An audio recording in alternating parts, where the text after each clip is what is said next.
of the things that doctoral students are often challenged with, particularly empirical researchers, is the idea of how to obtain data or effectively obtain data to be able to execute their research projects.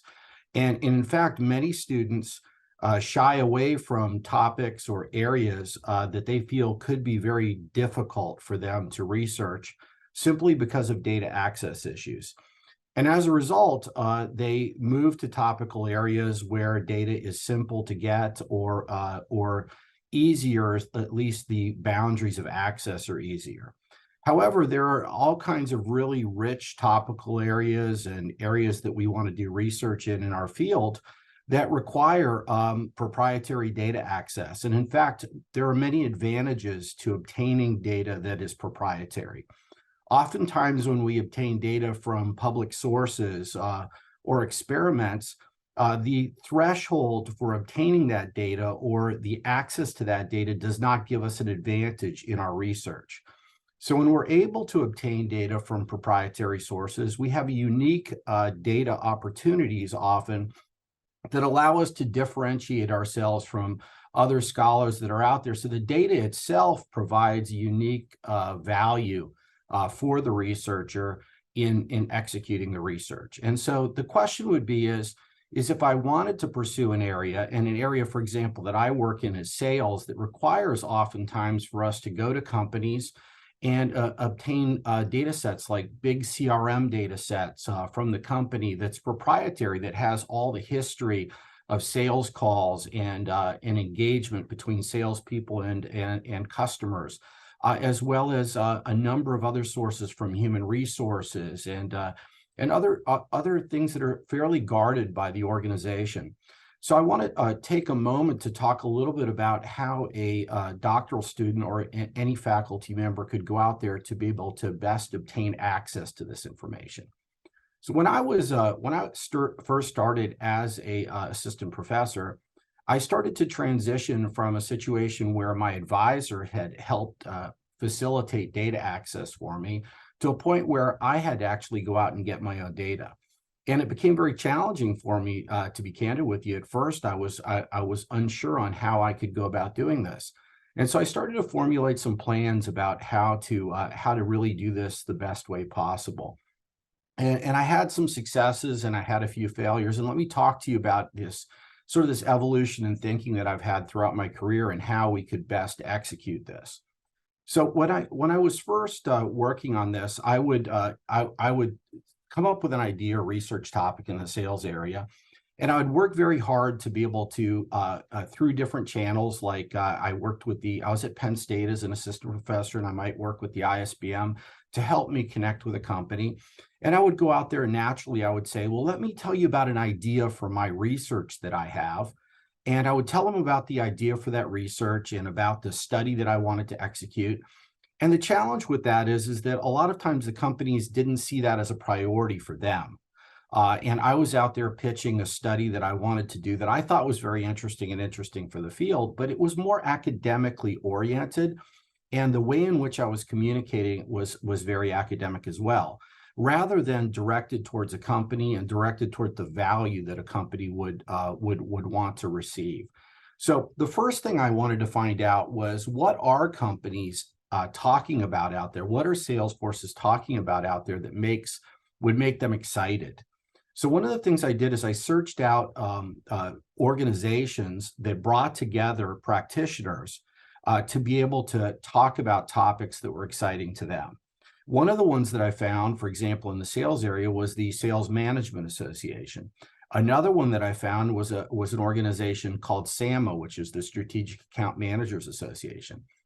Both of these two, I reached out and asked for invitations to their events where practitioners got together and talked about topics. And when I went to these, the first time I went, I didn't present anything. I just went there and I absorbed and I listened and I went and talked to practitioners and I saw what these presentations were about. And one of the first things I realized is I have an advantage when I come to these to present my material, in that many of the people who are presenting at this event are consultants, and they're perceived to be individuals that have some sort of agenda when they present. where they're trying to sell their services, and the people on the other side, often companies, are there in a guarded manner with some caution in the value of the research that's being presented. I, on the other hand, had no ties to a specific consulting work or framework or anything that I was pitching.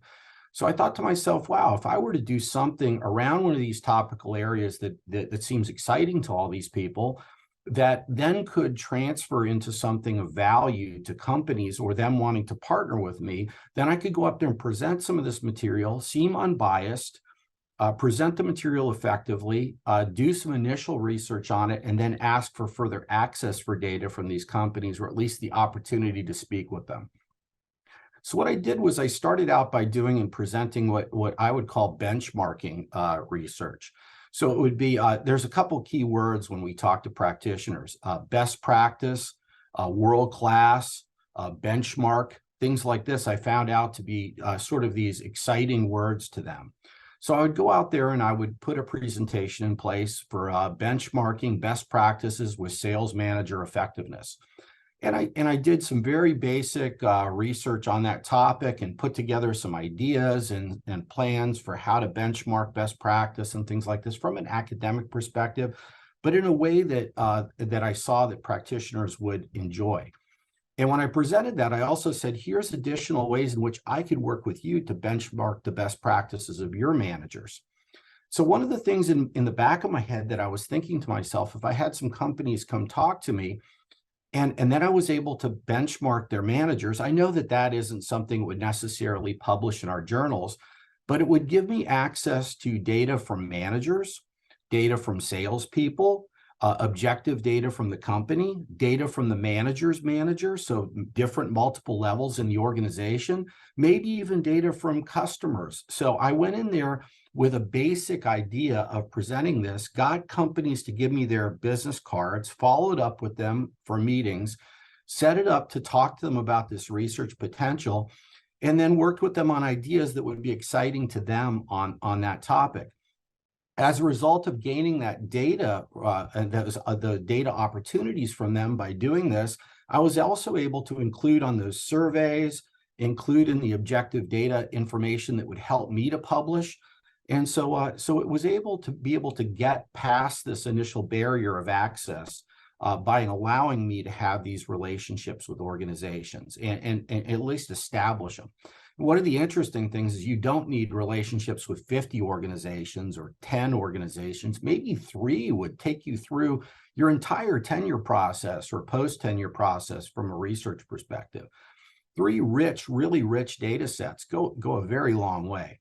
So being able to establish these kinds of relationships is something that we need to work on and develop. And the real interesting thing that I found out from this is that the idea is that when we meet with the company to talk about this, it's all about establishing value for them.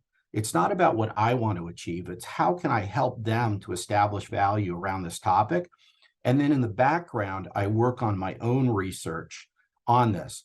Another trick I found as I've gone throughout my career is the idea that I would start projects off, and then sometimes they would just drop because I wasn't charging anything for them. There was nothing to hold them to that project.